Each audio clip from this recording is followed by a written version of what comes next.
डोगेश अपना ही हाथ देख के कंफ्यूज था।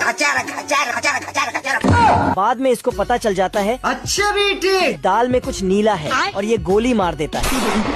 ये कैसे हो गया है? 1 2 3 बोलो। किधर है? डोगेश अपना चोली उठाता है मैं क्या करूं? लेकिन चालाक लोमड़ी पीछे देखो पीछे। इसके ही पीछे छुपी, जिससे डोगेश का दिमाग हैंग हो जाता है। ये अपना सिर थपथपाता है और पीछे से लुल्ली लोमड़ी इसका पेट रगड़ने लगती है।